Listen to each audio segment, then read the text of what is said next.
Mga kasambahay, welcome muli at nakatutur pa rin po kayo sa ating programang My OFW Story.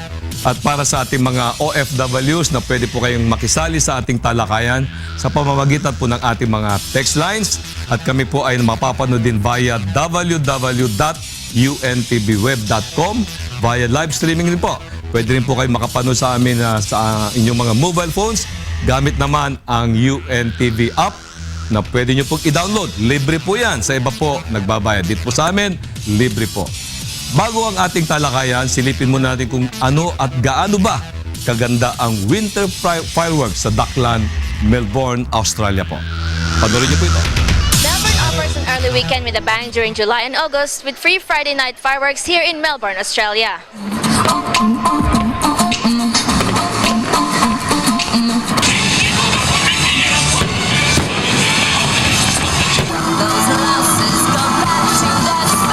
Ang free fireworks presentation na ito ay nagsimula noong July 4 at magtatapos sa August 29 kung saan kasabay ang pagtatapos ng winter season ng bansa.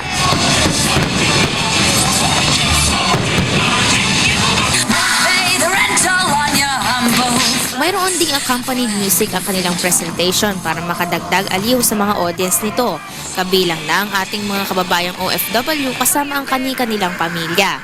Mag-uumpisa ang presentation ng 7 p.m. ng gabi at ang programa naman ay mula 6 p.m. hanggang 8 p.m. ng gabi, Melbourne time. Enjoying the fun and activities here in Docklands, Melbourne, Australia, this is Nicole Reyes for My OFW Story. Diyan po sa Melbourne, gagaling po mga katanungan sasagutin ng ating panauhin. Kasama natin po sa gabing ito si Dr. Israel Vargas, commonly known as Dr. Is. No? Ang Vice President po for Corporate Affairs ng Philippine Health Corporation or PhilHealth. No? Welcome po sa ating programa, Dr. Is. Thank you, and magandang gabi po sa lahat ng ating tagapanood. Yes, okay. Kanina mga kasambahay, nabanggit ko nga na mahirap magkasakit, no? Lalong-lalo na pag mahirap ang magkasakit. Ating mga overseas Filipino workers ay naghihirap maghanap buhay, no? At pero hindi sa maiwasan kakasakit, no? Ngayon, maraming nanonood sa atin, no? Ano ang programa ng PhilHealth? Do you cover the overseas Filipino workers out there? Well, opo. Unang-una talagang ang ating PhilHealth, ang mandato, lalo na sa bagong batas natin, ang ating RA 10606 ay talagang mandato na bawat Pilipino ay miyembro. At yung pagiging Pilipino na yan ay hindi natatapos sa bansa natin, kahit yung nasa ibang bansa. So kahit yung ating mga OFW, talaga pong dapat maging miyembro sila at mandato yan. Unang-una, kapag sila po ilalabas ng Pilipinas, ay talagang automatiko na sila ay minimiyembro na, especially so kung ito yung mga dumadaan sa atin sa Automatic POEA. meaning mandatory. Mandatory po so, yan. bawat overseas Filipinos na lalabas, kailangan magpa-enroll. Opo, lalo na yung dadaan sa POEA, ibig sabihin yung documented.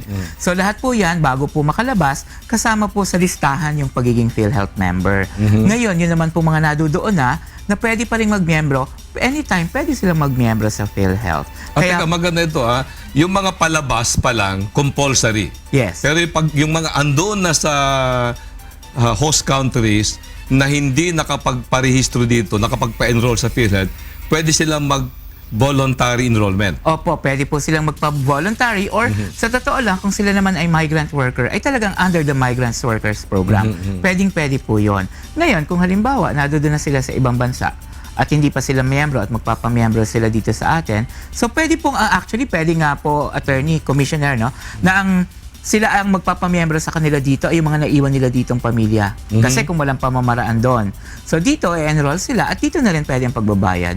Although, kahit doon sa ibang bansa, meron tayong mga accredited collecting agents kasi meron naman tayong mga lokal na bangko na nadudoon at saka ibang mga business establishments katulad halimbawa ng, kung pwede kong banggitin, yung Ventaha Corporation, yung iRemit, DBP is marami po sa ibang bansa. Accredited din ang DBP. Veterans Bank and even Land Bank or even the Bank of Commerce. Meron mga bansa na meron po ng mga bangko na yan. But Dr. Isa, may mga nagtatanong sa akin, parang part of the standard employment contract ng mga overseas Filipinos with their employer ay parang sinasaad doon, it is also required that the employer, no, ito yung mga foreign employer, are also mandated to provide health insurance program para sa mga empleyado nila. Well, opo, katulad sa ibang bansa, meron talagang ganyang programa. Pero hindi ibig sabihin no, na kung sila'y nadodoon na, ay pwede na silang hindi kumuha ng PhilHealth. Sana, pumuha pa rin sila ng PhilHealth. Unang-una, ang maganda po sa PhilHealth, ang difference niya with that, ang PhilHealth kasi as a social insurance is a family insurance. So kung ikaw ang nadodoon na nagtatrabaho, may pamilya ka na naiwan dito.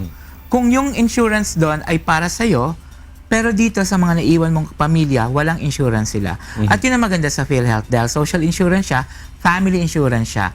Pag ikaw ay miyembro na nadodoon, ang mga qualified dependents mo na naiwan dito ay makakagamit pa rin at makakakuha ng benepisyo. Okay, maliwanag yun, Dr. Reza. No? So yung alimbawa, no, like in Singapore, in Hong Kong, in several countries, no, very strong ang presence ng government nila. Yes. Mandatory din ang mga employer to enroll, no, their employees para sa isang health management Yes. program, no. So and then here under our Philippine laws, mandatory din that they should enroll in the PhilHealth. Yes. So dalawa yan. Dalawa po yan. At sila na may makakakuha ng benepisyo kahit sa PhilHealth. Ang maganda nga dito, ng mga tanong ay, pag nadodoon ba ako sa Hong Kong o sa Yeah, Singapore, good. kukuha ko ng insurance ng PhilHealth, magagamit ko ba? Sa ngayon po, syempre, pag nadodoon tayo, wala naman tayong mga accredited na ospital Yeah, yes, doon. yes, so. Pero kahit nadodoon tayo sa ibang bansa, hindi lang ito pang OFW. Kahit tayo na dito sa ating bansa, pag tayo po ay na-confine or inabutan ng pagkakasakit sa labas ng Pilipinas, pwede po na nating magamit ang PhilHealth. Only, dito po natin ipa-file ang claim at dito po natin siya babayaran. Teka, liwanagin natin mabuti kasi meron ka nagtatanong sa atin. Sabi niya, paano ko yung mismong policy holder ang magkasakit sa ibang bansa? Policy holder ng PhilHealth. Okay. May policy holder din siya ng local, no? Opo. Ibig sabihin ng employer niya. May mga, siyempre, tinatanong niya ngayon, if he goes to the hospital, paano yung procedure? Kasi hindi nyo accredited yun, di ba? Apo. So, alimbawa, nag-claim siya doon sa health management program, no, ng employer na accredited yung hospital. Tapos ano rin siya, no, enroll din siya sa sa atin. PhilHealth. But the hospital na inpatient niya is not accredited by PhilHealth. So Apo. what is the procedure in asking for refund or claim? Opo, ang mangyayari lang po nito, unang-una, ang kailangan pong makuha na dokumento nitong ating miyembro na na-confine sa ibang bansa, una, kailangan pong meron siyang medical certificate. Medical certificate na nagsasabi kung saan siya na-confine, kung anong procedure ang ginawa niya, ang ginawa sa kanya at kung ano yung pagkakasakit. Pangalawa po, nadudun po yung statement of accounts. Ito po yung mga pinagbayadan ng ating miyembro sa ospital kasama po yung bayad sa doktor. Pangatlo po ay yung proof of contribution. At yung pong mga yon ay ipapadala dito sa atin, sa Pilipinas, sa kanyang kamag-anak or diretso po sa PhilHealth at ang PhilHealth po ipoproseso ang kanyang claim. Okay. Basta po ang kinakailangan So dito dito po, niya dito ipa-file. po. Kasama yung mga documents that you Yes. have mentioned. Ano? And they have 180 days to file after this charge. Pwede bang by correspondence, let's say lahat, halimbawa hindi siya pa makauwi sa Pilipinas, but of course he needs to be refunded, no? Can he send those documents through courier and then any one of his relatives would file the claim here? Pwedeng-pwede po yun kasi Kailangan naiintindihan lang may natin nandun na authorization. sila. Opo, especially so, dahil po yung cheque o your reimbursement, ipapangalan sa kanya. Kasi siya yung miyembro. So, kinakailangan ng authorization para makuha yung cheque. Plus the fact na ipapadala niya yung mga claims sa kanyang mga kapamilya na naiwan at sila po ang magpa-file dito sa atin. Okay, so pwedeng i-file yung claim dito, no? Yes. Ng any designated representative. Opo, okay, authorized another scenario, okay? Paano kung ang benepisaryo ng isang OFW gagamit ng PhilHealth card dito at yung mismong card holder ay nasa ibang bansa? Opo. So paano gagamitin yung PhilHealth card? Opo. Kasi yung kanyang dependent, yung dito. Yes. Dalawa po yun. Actually, magandang tanong yan, Commissioner. Ngayon kasi, ang PhilHealth, nakakonect na rin po kami sa mga hospital through portal. Yung portal, Hospital within the Philippines. within the Philippines. Okay, good, Yung good. pong portal na yon is an online connection between PhilHealth and the hospital. Na kapag pumunta ka sa isang ospital, yung miyembro or yung pasyente, sasabihin lamang yung pangalan or ibibigay yung numero. Pag nakita po doon na registered and eligible, sasagot na mismo yung portal, wala nang hihinging requirements. Kasi sasagot na siya ng yes, the patient is eligible. May mga ano tayo, if I may cut in, no? May Yes. may mga audience tayo na hindi masyadong high-tech, information. Ano yung portal? Yun pong portal, yun Yung po ba sa ay internet ba? Opo, online connection yan. Nakakabit po ang PhilHealth database dun po sa ospital para pag chinek po ng ospital sa computer nila, makikita kung yung pong miyembro or yung pasyente ay eligible. Pag sumagot po yung ating portal na yes, eligible, wala na pong dokumento. So, ang mag-a-access ang ospital. ang hospital. Opo. Sasabihin lang nung benepisaryo, ito yung mga Ito yung pangalan mga ko, details. ito ang number ng Okay. patient, ng member. Yes, and then the hospital staff would access that through internet on the portal of PhilHealth. Yes po. At doon i-indicate na kung Eligible o hindi. eligible. Okay. Ngayon, kung good. eligible po, automatic sasagot kasi yung portal ng yes. Pero kung hindi eligible, automatic sasagot din ang portal ng no. So kung may no, merong mga requirement documents na kailangan. At ang isa po dyan will be the claim form 1 na yun po ay pepermahan ng member. Okay, liwanagin natin to, Dr. Is. Not of every time ang portal sasagot ng yes. Yes. Okay? But not necessarily pag sumagot ng no yan, denied na. Yes.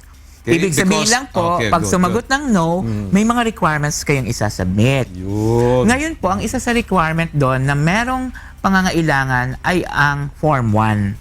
Dahil doon po sa Form 1, yun po ay impormasyon ng miyembro.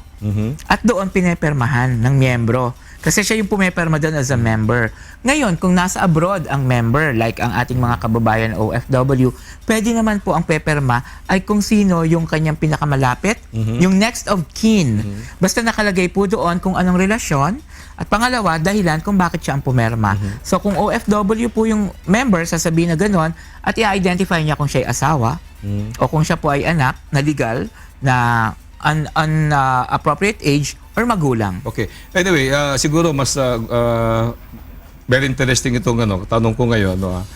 Katulad sa SSS ba, merong certain period na monthly amortization o contributions para maging eligible ang isang card holder? Opo. Actually po, ang maganda sa OFW, kapag sila'y umalis, lalo-lalo na yung through POEA, ang babayadan po nila ay taunan or 6 na buwan.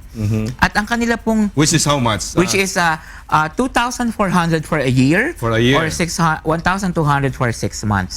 Ang maganda po noon, Bakit may option? Bakit 1 year at saka 6 months? actually po, kaya namin nabigyan ng option dahil po ang mga OFW ay may pagkakataon na nagpadala sa amin ng request dahil hindi naman daw po kaagad-agad sila merong pera, especially yung mga bagong aalis pa lang. So, pwede yung silang 1,200 Or for 2,400 na diretso na. or 6 months and 2,400 annual. Opo, or Now- actually pwede rin na 2 years eh. Okay, or 2 years. Ano ang epekto nun? If they pay 6 months, are they enrolled? Yes, they are enrolled at ang maganda po nito, ang ating OFW, ang kanila pong validity ng pagiging miyembro ay from the start na nagbayad na sila. At ang yung pong araw Until na... their contract. Yes, and actually until the 6 months. Kasi kung yun ang binayadan okay, nila. okay. Or 1 year, Kung yun ang kung yun ang binayadan binayadan nila. nila. And anytime Or 2 years kung yun ang binayaran Opo. nila. And anytime na ma-confine sila within that validity period, pwede nang gamitin ng PhilHealth. Even on that first day. So pwede na Okay. agad gamitin ng PhilHealth. So pagka nagbayad siya ng enrollment fee Ngayon.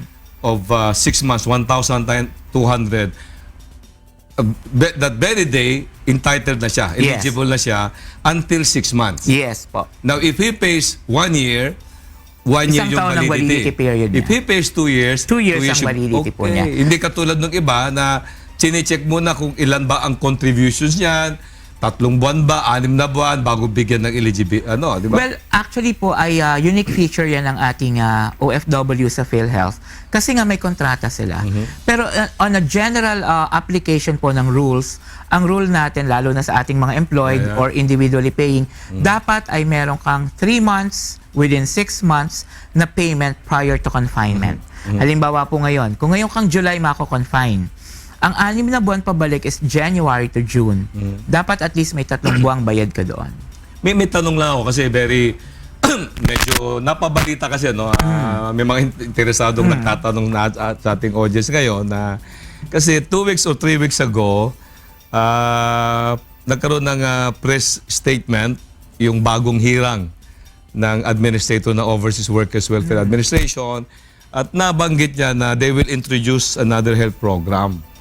So, pwede ba yun na, kasi universal yung coverage nyo, no? Can they also put up their own health program? Or Well, is your program not enough? Well, actually po ay ito ay sa panahon ng pag-uusap pa, no? Ang health program po siguro na binabanggit nila ay other health program other than the insurance na hindi namin kino-cover. Remember po sa ngayon, ang kino-cover ng PhilHealth really is an inpatient. Inpatient, especially sa ating mga OFW. Although ngayon, ang ating OFW ay meron na rin pong tinatawag nating outpatient or primary care benefit package.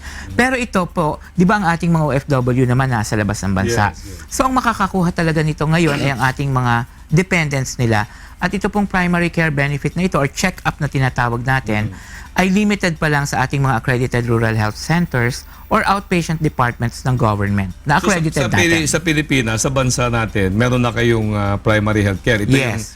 Ito yung parang pre-check-up, gano'n, di ba? Bago Promotive, pala magkasakit. preventive, diagnostics. But overseas, inpatient Wala. pa lang kayo. Kailangan ma-hospital siya. Yes, oo, Pero kasi kung wala. halimbawa, nagkonsulta lang, Wala pa at po yun. nagbayad siya ng consultancy fee of 300 Hindi na. pesos, hindi nyo pwedeng i-refund yun. Maaaring doon po sa kanyang insurance doon na lang ma-cover yun. But dito sa Pilipinas, meron na kayong outpatient, no? Yes. At primary Primary care benefit po ang tawag primary namin care or benefit. check-up. Okay. So kung andito yung OFW na card holder, he can avail of that. Yes, definitely. Now, if the OFW is on the host country, yung mga beneficiaries ba niya dito can avail of that primary health? Yes po, Oh, definitely. good. Principal member and qualified dependents. Very good. Now, ano pa bang mga iba-ibang insurance na aside from health insurance na parang pwedeng ibigay sa mga overseas Filipino workers? Well, they can also get HMOs other than the health insurance na binibigay ng PhilHealth At their own at their own initiative. And of course, marami pong mga pension, life, other insurances na pwede pa pong ibigay sa kanila. I think ang gusto po yata na insurance pa na pwedeng ibigay ay a supplemental insurance na yung hindi pa kino-cover ng PhilHealth. Or kasi kung matatandaan natin, Commissioner, ang PhilHealth ay meron lang tayong maximum limit na pwedeng ibigay at nakapakete. So other than that and above that, wala nang kumo-cover sa kanila. Okay. Sa inyo bang own initiative ng PhilHealth, no? Are you not considering in the near future that you will now go out and accredit hospitals on site? Would that be possible? I mean, would that be possible?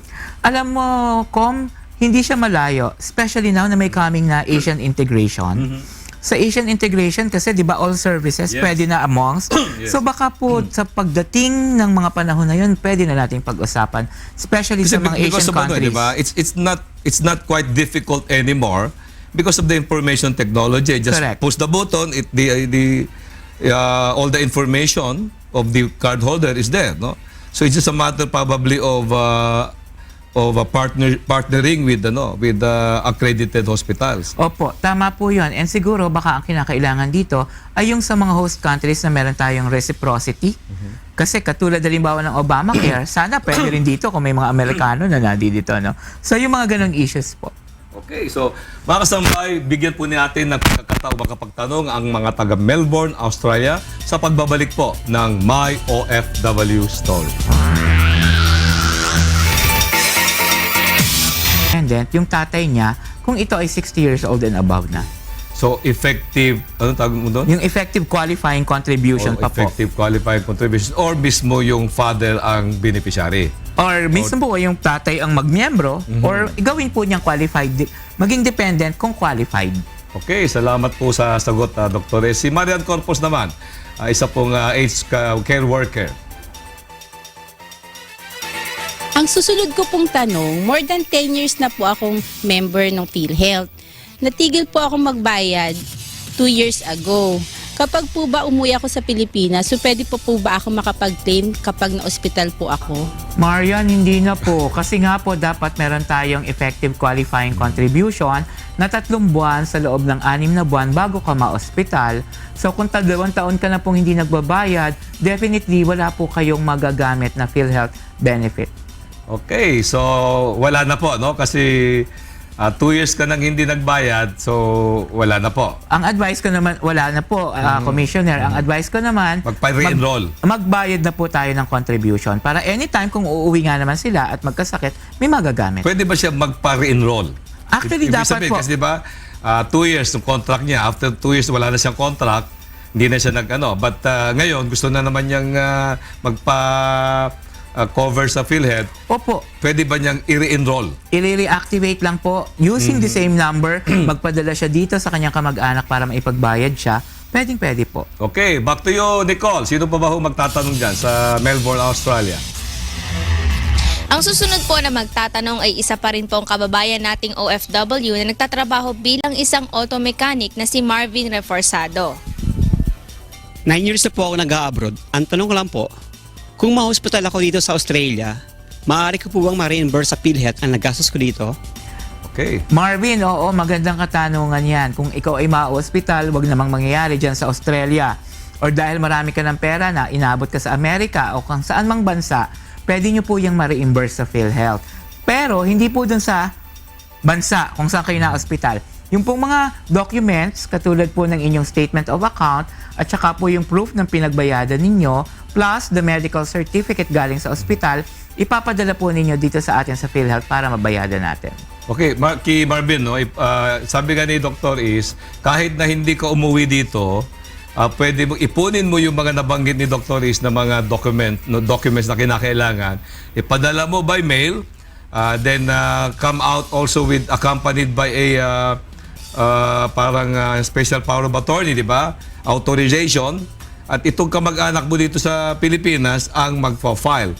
Saan anong opisina? Sa headquarters nyo ba o sa any branches? Actually po, any branch na malapit kung saan nakatira yung kanyang kapamilya. At ngayon nga po, actually, Commissioner, no, para lang alam din ng lahat, hindi na lang po kami mga opisina. Meron po kaming mga express na tinatawag PhilHealth Express Office sa mga malls. Can they do that? Let's say they're in Australia, tulad ni Marvin, pwede ba siyang mag-apply ng reimbursement through internet? Asa ngayon po, hindi pa po tayo nagkakaroon ng e-claims or electronic claims kung kaya po manual ang filing po. Although the processing sa amin ay computerized, pero yung filing pa po natin so far is manual. Okay, just in case Marvin decided to send all the documents, okay, and authorize a representative.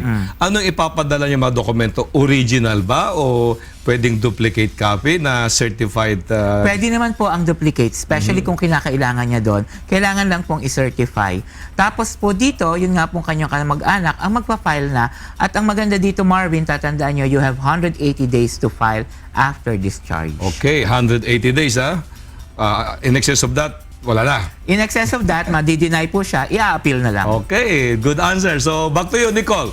May magtatanong pa ba kay Dr. Is? Ang huli pong magtatanong ay isang kababayan natin na immigrant dito sa Australia na si Allen Corpus. Magandang gabi po. Kailangan pa rin bang magpa-member ng PhilHealth kahit na naninirahan na akong permanente dito sa Australia?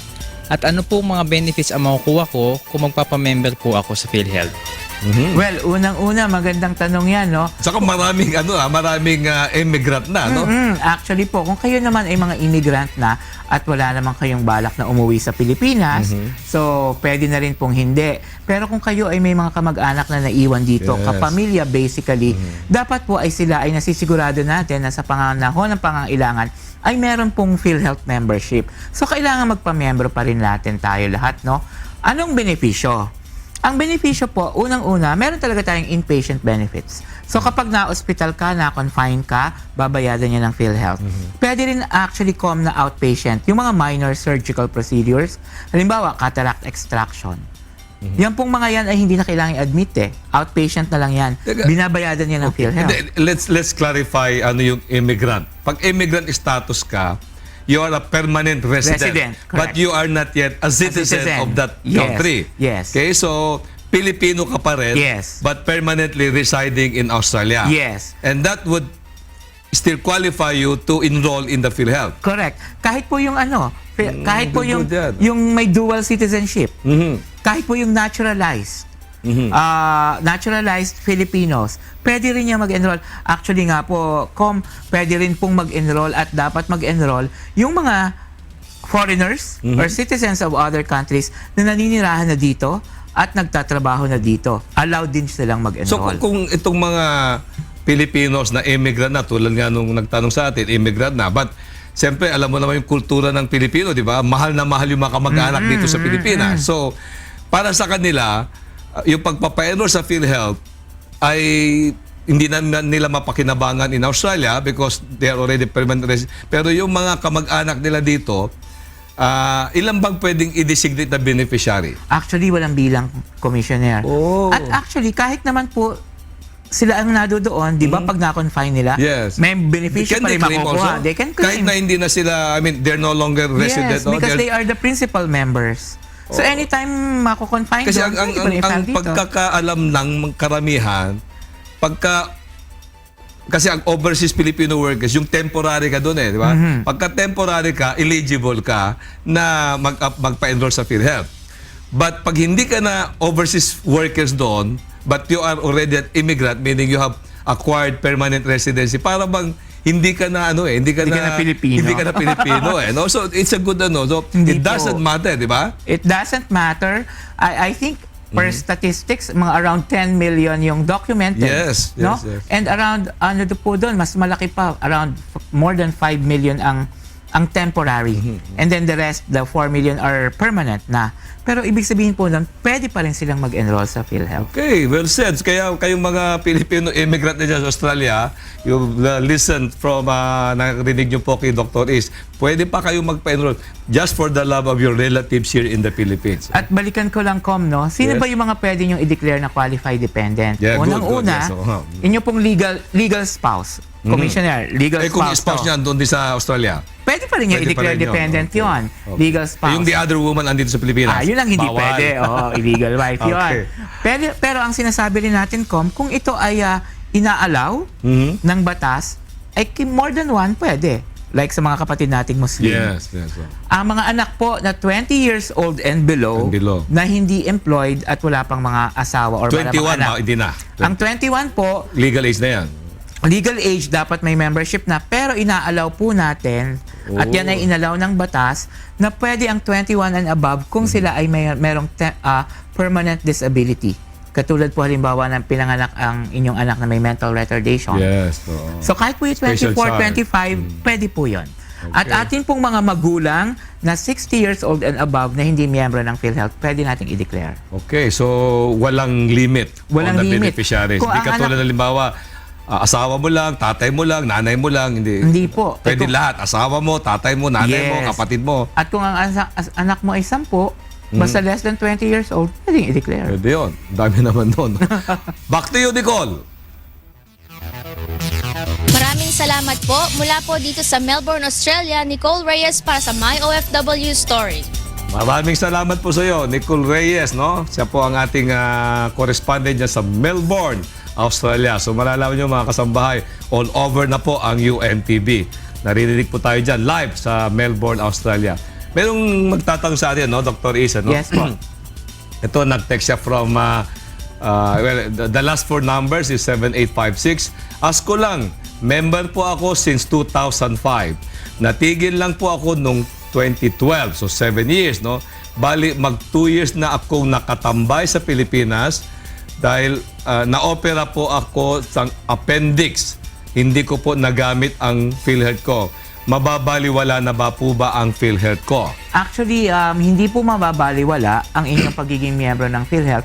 Yun nga lamang po, dahil wala kayong active membership, hindi nyo siya magagamit.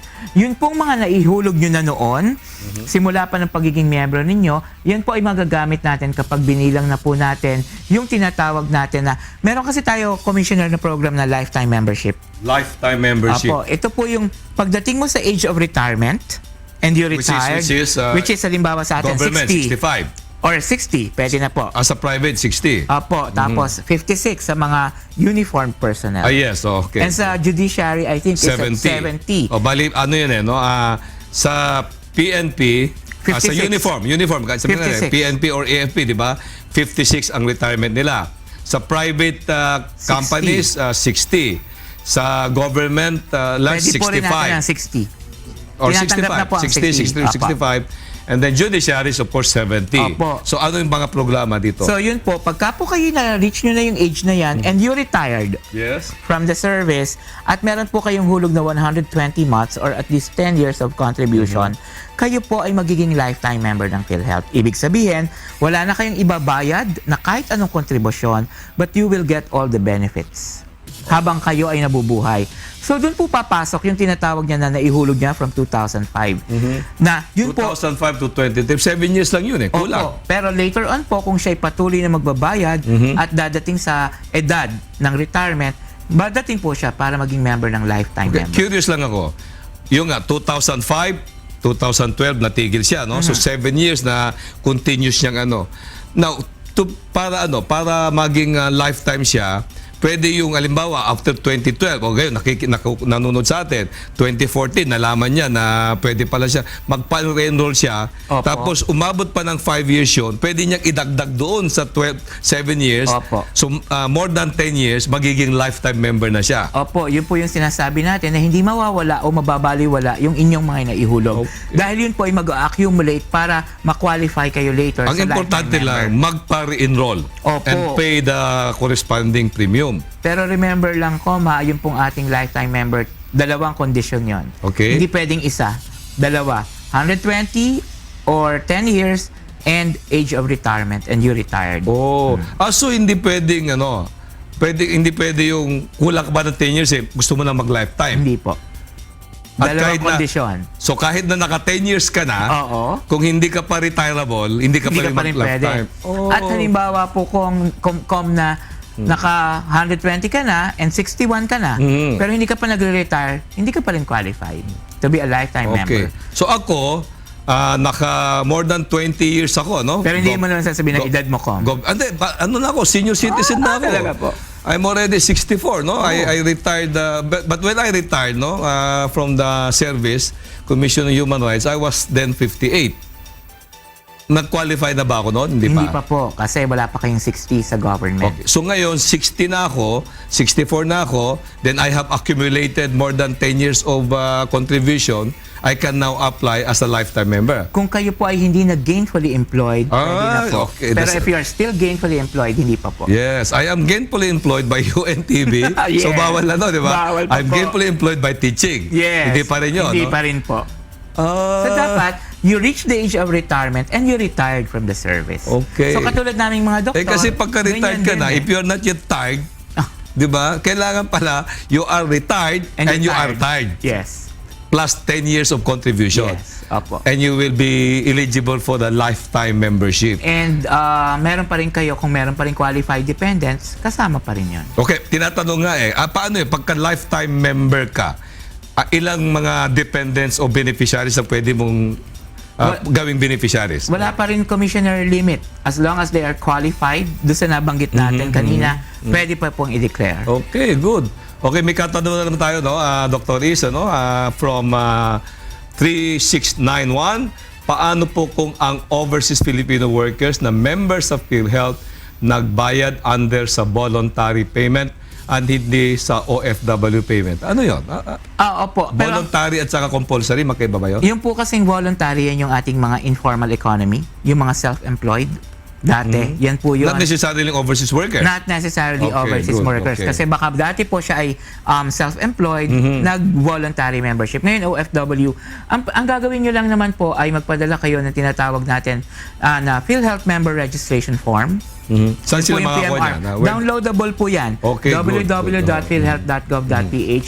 Mag-change of membership sector lang kayo from self-employed to OFW or migrant worker. Although they both belong under the informal economy, pero syempre for purposes of our numbers, mag-shift po sila to OFW. Okay, good answer, no? And then another questions from 8558. 4 years po ako sa Saudi. Kumuha ko ng OAC, automatic po kaya. Yung Overseas Employment Certificate po yun, Dr. Is, ano ha? Automatic po kaya na member na kaya ako ng PhilHealth? Paano po yun i-activate? Actually po, makikita nyo po yun dun sa nung dumaan kayo sa POEA kung merong PhilHealth membership kayong pinagbayadan. So kung meron po kayo ng PhilHealth. Paano nyo i-activate? Again, kung meron po kayong mga kamag-anak dito sa atin sa Pilipinas, ipadala nyo lang po yung pambayad at magbabayad po sa ating mga accredited collecting agents para po ma-activate ulit yung pagiging member nyo. Or kung kayo ay nasa lugar na kung saan meron tayo na tinatawag nating mga nabanggit na bangko kanina or yung iRemit at Ventaha Corporation, pwede po kayong doon magbayad. Yung inutusan na magbayad, does he need to present credential na meron siyang authority to pay for the, kasi baka kung sino-sino na lang pumunta, di ba? Oh. Na magpa-enroll doon sa without the knowledge of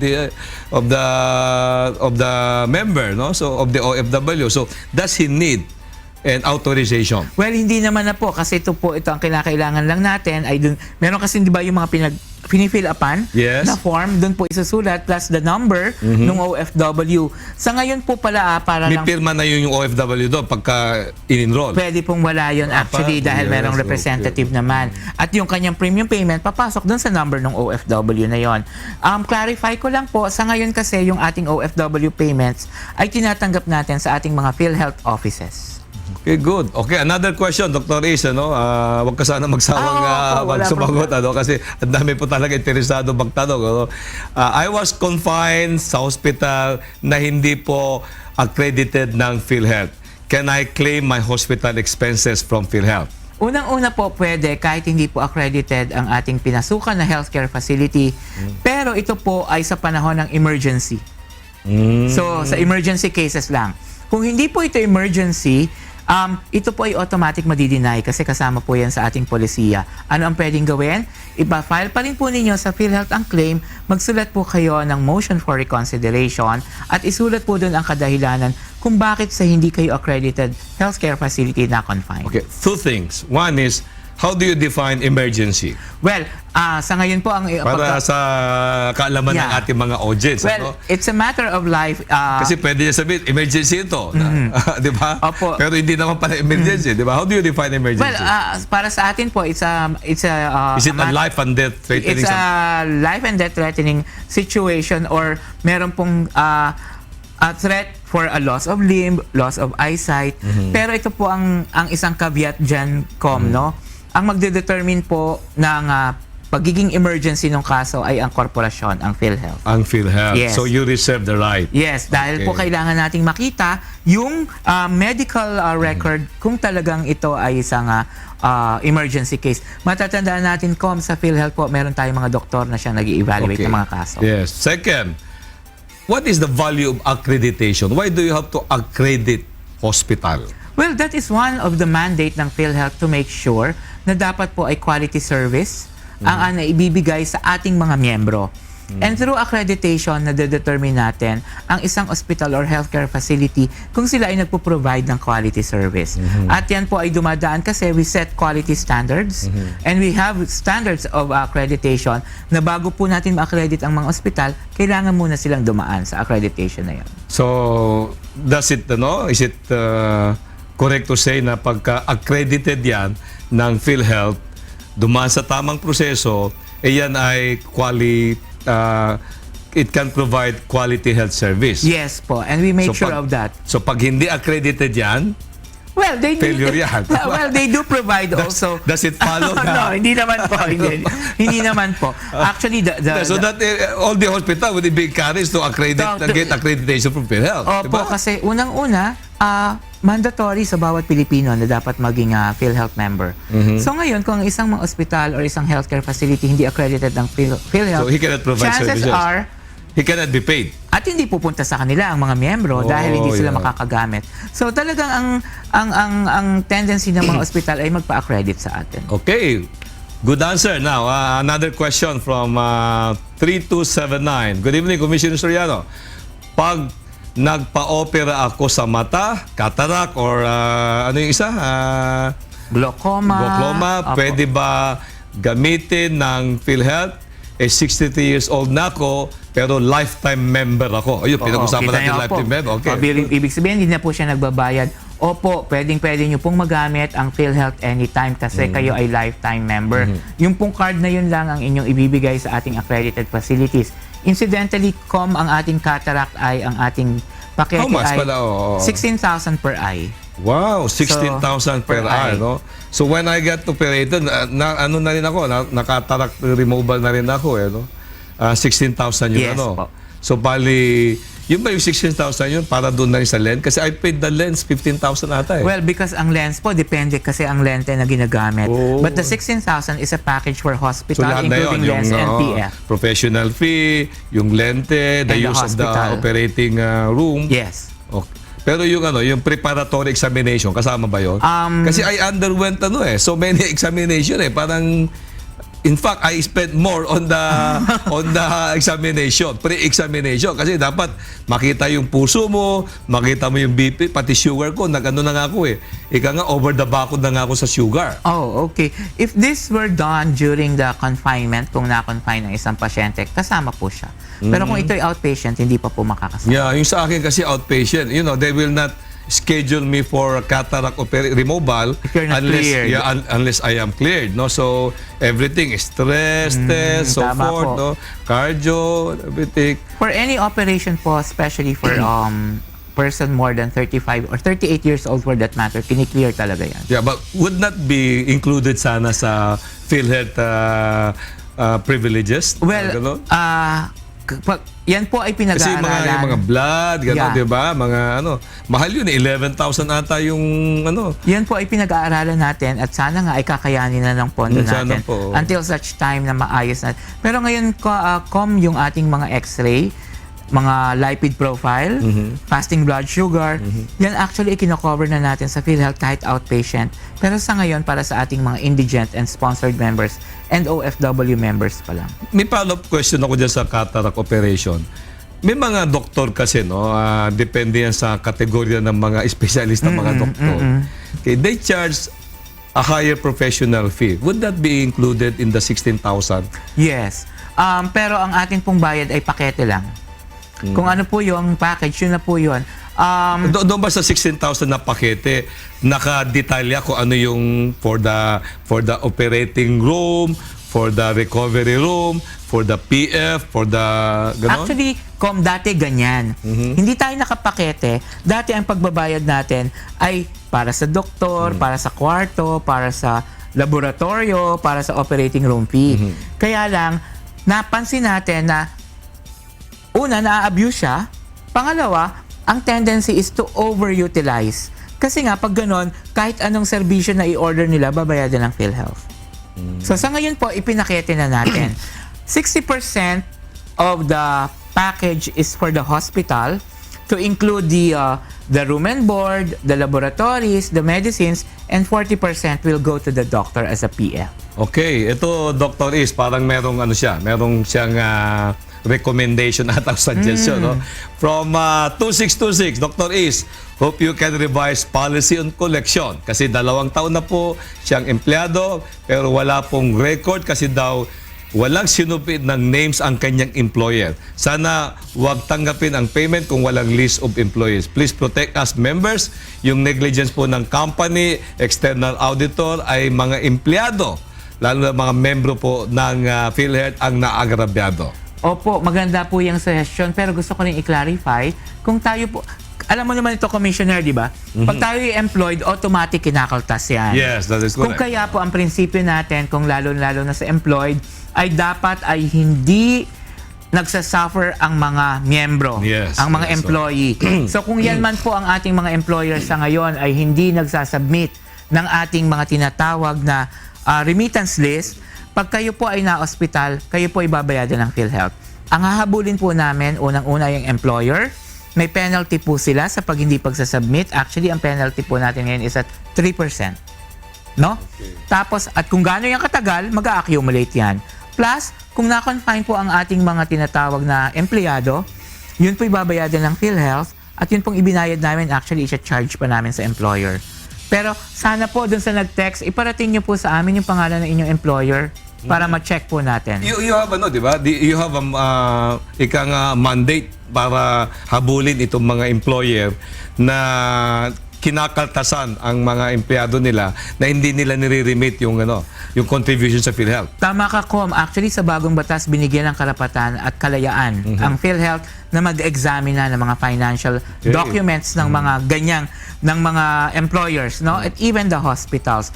Kung kaya nga po, actually po, sir, kung wala pong pangalan, hindi rin namin natatanggap ang premium nun. Kasi mahalagang malaman ng Accompany ating din mga ng list, eh.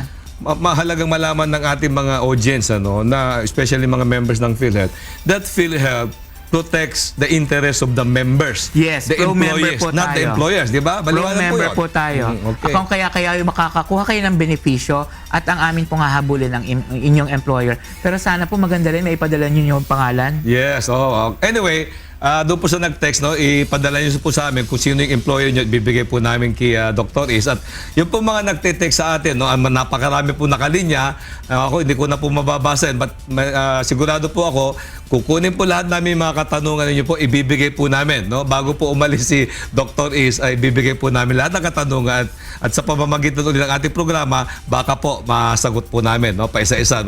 So, Dr. Is, parting words, anong pa mga programang pwede nating i-share sa ating mga overseas workers? Opo, para sa ating mga overseas workers, sinisigurado po natin na kayo ay makakakuha ng mga tamang impormasyon. Lalong-lalo na yung mga naduduna sa ibang bansa. Unang-una, meron po kaming tinatawag na POEA One-Stop Shop.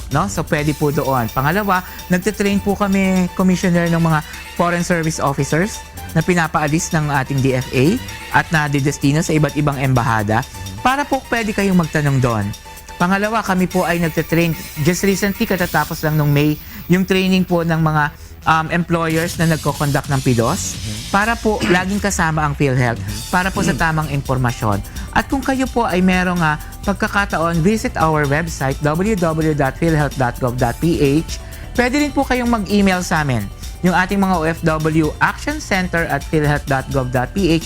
Yan po ay sasagutin natin. Kung kayo naman ay nandito, tawagan po ninyo kami sa aming call center 441-7442. Okay, thank you very much for that very, very informative salamat po Dr. Is Pargas, sa po ang Vice President for Corporate Affairs ng Philippine Health Corporation, otherwise known as just PhilHealth, At napakaganda po ng ating mga nabanggit na mga information, At gusto ko rin po magpasalamat, sa mga taong laging sumusuporta sa ating programa, lalong-lalo po sa patnubay ni Brother Eli Soriano, and of course, Kuya Daniel Rason, na siya po ang nag-conceptualize nitong ating programang My OFW Story. Gusto ko rin pasalamatan si Mr. Louie and Nats Gamboa po, ang mag-asawa na may-ari po ng Erase Beauty Products, and all the Erase Beauty Products are now available in all department stores nationwide. Ang may-ari po ng Mayor Pain, manufacturer ng Mayor Pain, si Mr. Joe Kepwa, magpagaling ka na po, Mr. Joe Kepwa. Okay? And of course, yung pinakamasipag na urban poor chairperson ng Dagat-Dagatan Council Leaders, walang sawa, tumulong sa mga mahihirap, si Calilia Esparago. And of course, happy viewing po kay General Bobby Kalinisan and Director Pablo Casimina. Mga kasambahay, lagi po nating tatanda na hindi bawal ang mangarap. Lalo na po kung ito ay para sa kapakanan at kinabukasan ng ating mga mahal sa buhay. Hindi po biro ang magtrabaho sa ibang bansa, lalo pat malayo ka sa mga mahal mo sa buhay. Wala pong mapapahamak kung tayo po ay well-guided, una, sa magagawa ng Diyos at sa pamamagitan ng pakikipag-ugnayan sa tamang ahensya ng ating pamahalaan. Tamang kaalaman, iwas sa kapahamakan. Ako po ang iyong lingkod, Commissioner William Soriano. Lagi niyo po makakasama dito po sa My OFW Story. To God be the glory. Happy weekend. Thank you.